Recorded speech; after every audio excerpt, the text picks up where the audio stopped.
नमस्कार, आप देख रहे हैं न्यूज़ वन इंडिया। मैं हूं आपके साथ पंकज यादव। करते हैं बुलेटिन की शुरुआत बड़ी खबर के साथ। तो लखनऊ से बड़ी खबर, जहां पर 29 जुलाई से यूपी विधानसभा का मॉनसून सत्र, चुनाव के बाद पहला सत्र का आगाज। सहयोगी दलों के तेवर से बीजेपी में बेचैनी, नौकरियों के आरक्षण सहित कई मुद्दों पर घेरेगा विपक्ष। प्रशासनिक अधिकारियों की मनमानी का आरोप, विपक्ष के साथ बीजेपी के सहयोगी भी लगा रहे हैं आरोप। कांवड़ी यात्रा के दौरान नेम प्लेट का मुद्दा भी उठाएगा विपक्ष।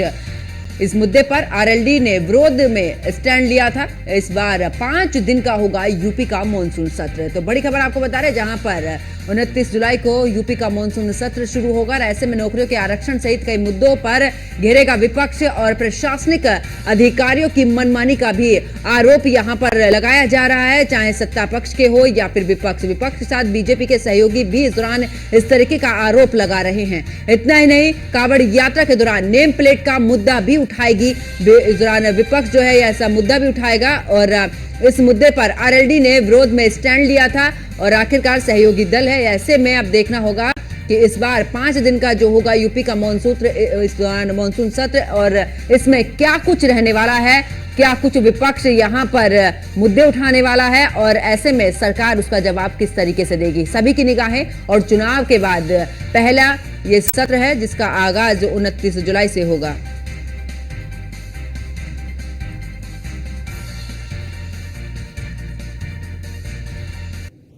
और ज्यादा जानकारी के लिए हमारे संवाददाता इस दौरान अश्वनी हमारे साथ में जुड़ चुके हैं। अश्वनी, क्योंकि अब मॉनसून सत्र 29 जुलाई से शुरू होगा, ऐसे में हमने देखा कि उत्तर प्रदेश में तमाम आरोप लगे हैं, चाहे नेम प्लेट को लेकर मामला सुप्रीम कोर्ट पहुंचा हो या फिर इस दौरान अधिकारियों की मनमानी का जो मामला है, वो चाहे सत्ता पक्ष हो या फिर विपक्ष, दोनों की तरफ से ही उठाया जा रहा है। ऐसे में क्या लगता है, जब ये सत्र शुरू होगा कितने हंगामेदार रह सकता है?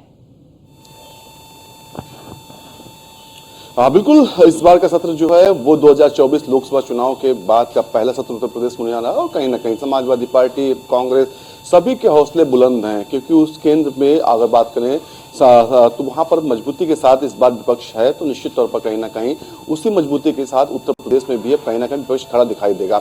29 तारीख से मानसून सत्र शुरू हो रहा है। मानसून सत्र के दौरान तमाम मुद्दे ऐसे होंगे जो कहीं ना कहीं समाजवादी पार्टी, कांग्रेस उठाने की कोशिश करेगी, जिसमें महंगाई भी है, जिसमें कानून व्यवस्था भी है, बेरोजगारी भी है। इसके अलावा जो अंदर खाने में अंतरकला चल रही है भारतीय जनता पार्टी की, उसका कहीं ना कहीं फायदा उठाने की भी कोशिश समाजवादी पार्टी और कांग्रेस करेगी। तो निश्चित तौर पर कहीं ना कहीं इस बार का सत्र काफी हंगामेदार और काफी मजेदार भी होना है। लेकिन हालांकि इस बार सत्र में एक चीज कमी रहेगी कि अखिलेश यादव नहीं होंगे, अखिलेश यादव की मौजूदगी नहीं होगी, तो कहीं ना कहीं उसका भी असर दिखाई देगा, क्योंकि अखिलेश यादव बेबाकी के साथ अपनी बात रखते हैं और कहीं ना कहीं उसको जो सरकार होती है गंभीरता के साथ सुनती भी है, गंभीरता के साथ लेती भी है।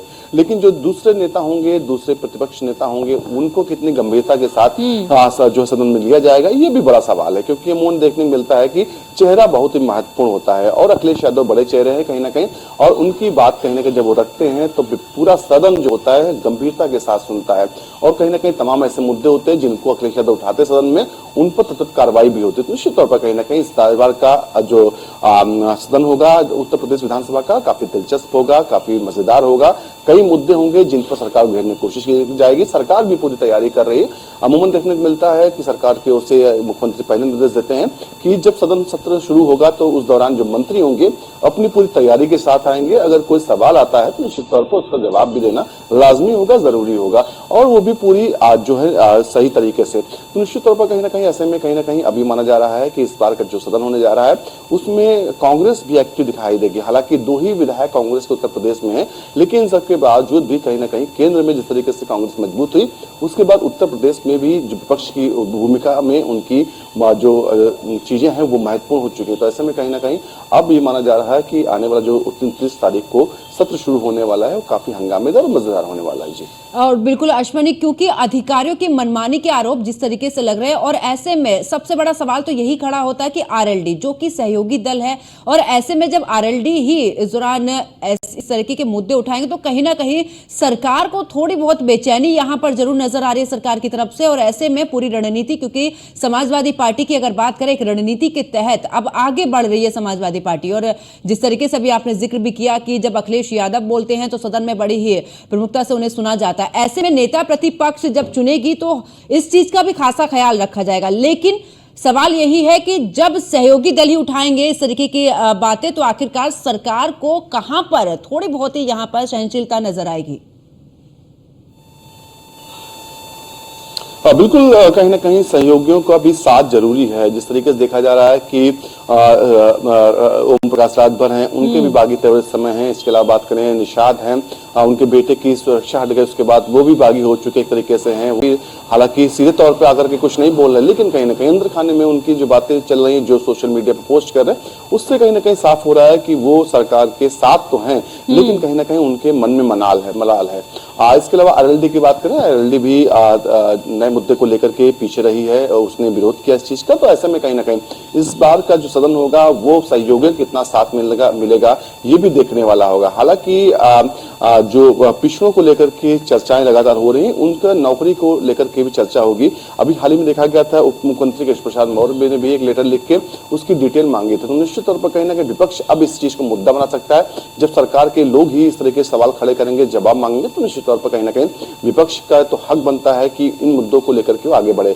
और ओबीसी वोट बैंक, एक उत्तर प्रदेश सबसे बड़ा वोट बैंक है, और उसको साधने के लिए लगातार सभी पार्टियां, चाहे भारतीय जनता पार्टी हो या समाजवादी पार्टी हो, कांग्रेस हो, सभी कोशिश कर रहे हैं। 2024 सवाल ये भी है कि उपचुनाव भी है, और उपचुनाव का असर अगर संसद का जब सत्र शुरू होगा, जब माफ करेंगे जिस समय पर ये मानसून सत्र शुरू होगा, उस दौरान बिल्कुल ऐसे में लग रहा है कि जब उपचुनाव होंगे उस पर भी खासा असर यहां का जरूर नजर आएगा।